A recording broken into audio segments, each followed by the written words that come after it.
Hey everybody, today is March 22nd. It is currently 8:20 a.m. Just finished my check-in and just to give you some stats, I weighed in at 266.8,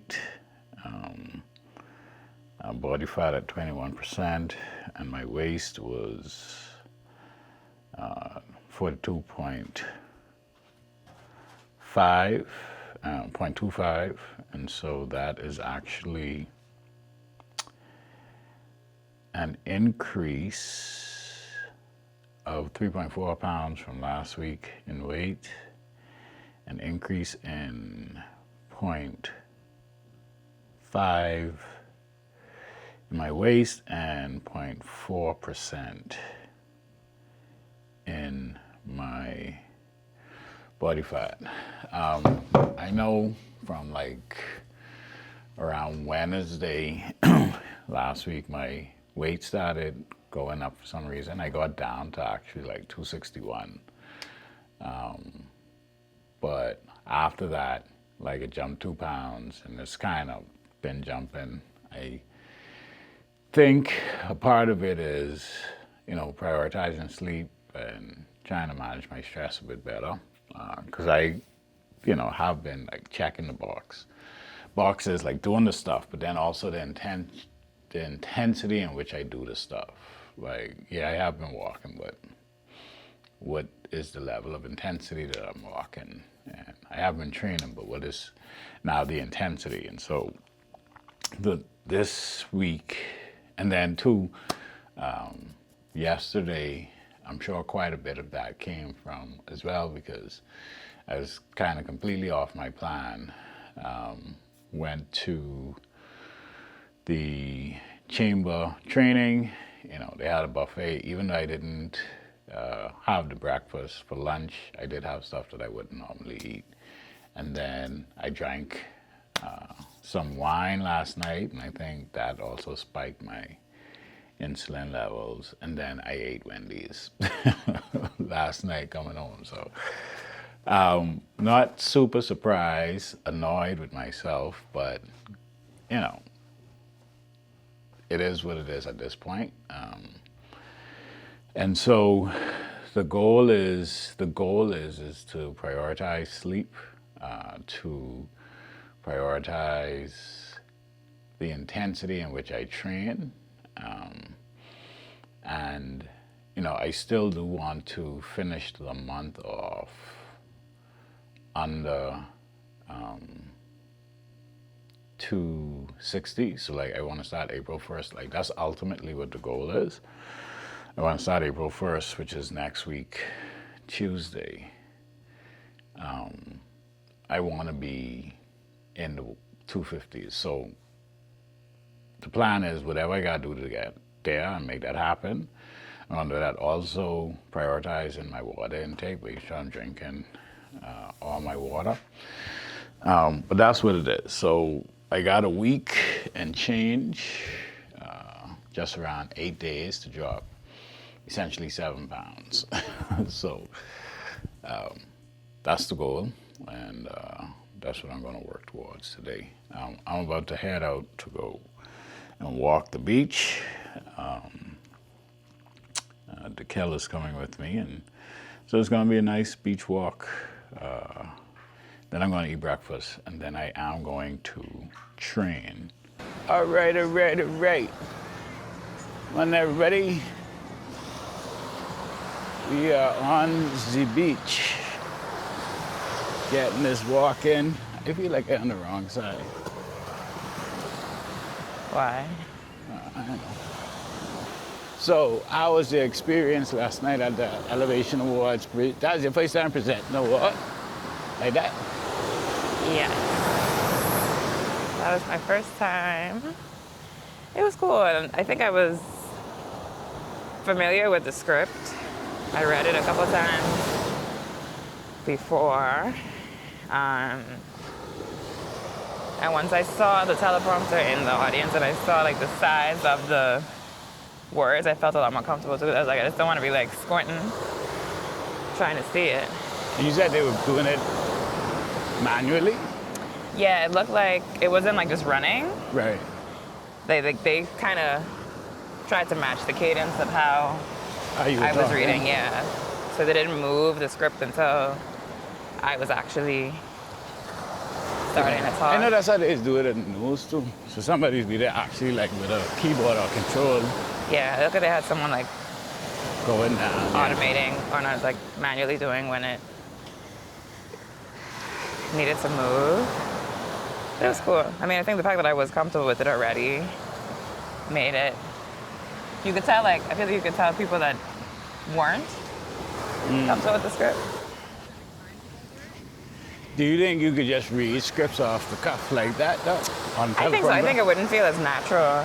Like, I made an effort to not just like read it, like stare at the screen and read. Like I was trying to like look away and I don't know, make it look like I wasn't reading the whole time. Mm-hmm. But I feel like if you were to just give me a script, I would have to stare at it for the most part. Yeah. But if it's someone like doing it manually, maybe I could like, and it's a topic that it ain't a bunch of funny words, you know. Nothing works unless you do. Have you guys heard that before? Repeat it again. Nothing works unless you do. You've heard that before, right? No, well, it's pretty much saying that if you aren't doing the work, if you aren't putting in the effort, if you aren't maximizing your resources to get stuff done, like if you don't do the thing, it's not gonna happen. And the reason that's important to understand is because so often we get caught up on what everybody else is not doing, right? You can literally control your entire world. Y'all believe that? Yeah. You believe that? Like, and the way you do that, all right, so if that is your belief, how do you control your entire world? Number one is really taking things that you can't control, like people you contact and interact with, the media that you consume, like all those different aspects, and tailoring them to the person that you want to be. All right, that's one aspect. I think first is mentally. You got to be like mentally prepared and willing and wanting to be able to be the person that you want to be first of all. Because if you go with a negative mindset, nothing's positive going to come out of that. All right, that's another one. Anybody else? I mean, but what about stuff that's out of your control that have an effect on you? I mean, that's the reality as well. You know, even the caveman had to worry about the pterodactyls and the. You got to be able to pivot. Yeah, Okay. or be able to see how you react to certain things and adjust it accordingly. That's it. So you see, when people say, "Oh, well, you know, it's out of my hands, it's out of my control," right? I don't believe that. It's always in your control, and you all hit the nail on the head. First of all, there is the internal control, right? Like your effort, your ability to go in and take action and get shit done. Like there's that. Then on the outside, because there are things that you have no control over, right? Like you don't have control over the weather, you don't have control over anybody else's actions. The only thing you have control over is how you react. And even further to that, the meaning or significance that you put to an event, right? Like you could have all right, recently my aunt passed, right? Very sad, very troubling thing. But I could have either, and you know, I get everybody's different, everybody mourns differently, but my thing was, let me celebrate the life that she did have. Let me think about the things that she did do. And yes, it is sad that she passed, but she has 2 grown kids. She lived a life. It was unexpected. And so where I don't have control over that, I use that opportunity to, 1, celebrate her life, but then 2, all right, Ethan, what are you doing with your life? And that's why for me, death is often a very selfish thing because it causes me to reflect, when I die, what am I leaving behind, right? And so Ed Milet, and I go back to Ed Milet because, if you haven't found out who he is yet, go search him up. But he has this thing where he says, life happens for me and not to me.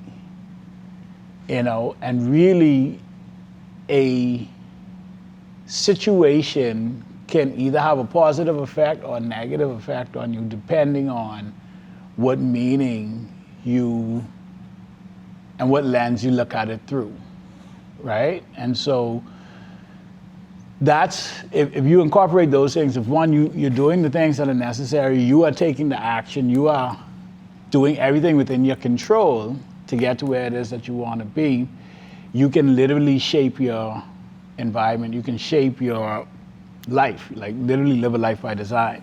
The second component of that is to really control how you react, or monitor how you react. And if you do that from a place of, this is happening for me and not to me, how can I grow through this? What can I learn from this?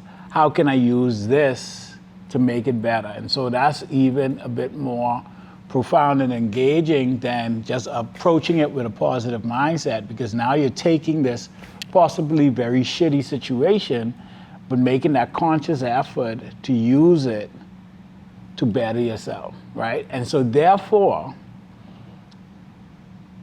the question now becomes was that really a shitty situation? The most, I guess, the biggest evidence of this that I know personally is like with my own wife. DeKel, she lost her mom, right? She was 14 to breast cancer. One may question if her mom had not passed and she had not gone on that journey to become Bowflex Barbie, because she was in the gym with her her brother and her dad, and she didn't have that story. Literally the tens of thousands and even millions of people that she has touched through her brand may not have had that opportunity to interact with that brand had she not had to go through that very bad thing. You see? And so, yes, her losing her mom was bad, but she turned that pain essentially into a purpose and turned that purpose into a platform, and now she's literally affecting millions of lives. Or she could have taken that pain and gone down a very different path, right? And I'm sure we know people who had something traumatic happen to them who did not end up positive, right? But it's literally that decision. You can decide to let this thing break me, or you can decide to let this thing make me into who it is that, I truly want to be. And so if you incorporate those two elements, the internal and the external, and you do that, literally I believe that you can control your world and live a life by design. So I want to encourage you guys to do that. Think about the things that you are controlling. Are you really doing everything that you can to live the life that you want, and to create the life that you want? And then two, how are the things out of your control, what meaning are you attaching to them? Are you allowing them to propel you forward, or are you using them as an excuse and a crutch as to why you aren't where, or able to get where you want to be? All right, so that's my word of the day. All right, so you probably have to let them know I can be in the afternoon then. Oh. Remember we supposed to start going to Tingham, Corcoran. Oh yeah, that's in that. Not a problem, but just because we could do 2 things. I could go there. Let's just tell her we can be in for the afternoon. Tell her I can be in on the afternoon, I guess, when I 1 to 3 or whatever. Chess, what do you say, bro? Everything good? Right here, man. Trying to get some work done, Yeah. I tell Gavin I come in for him, man. So. That's the place to do it. Yeah. Everything good though? Yeah, you can't play. Follow.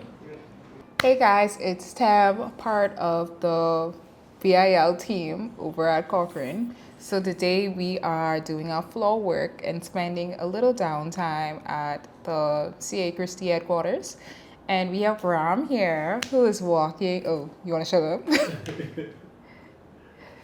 We have Graham walking us through this not so complicated process, but complicated to me and Ethan with getting access to the Cochrane studios, which will allow us to reach not only our clients but other Cochrane CA Christie, well, Cochrane agents globally.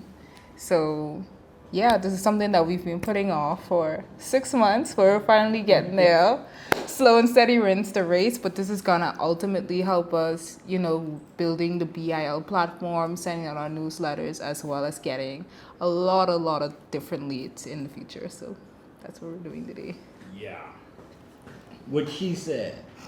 All right, guys. Today is March 28th. It is currently 5:34 a.m. Today is Saturday. I am dressed. I already worked out, already ate breakfast. And I am getting ready to help the Cal set up for Zest Fest. Zest Fest is a sort of like a fitness event put on by one of the top insurance companies in the country. And so Dekel has a booth, like a gym skirt, and she is also conducting a class. And so I'm going up there to help her set up. And then I'll be back home a bit later to get some other stuff done.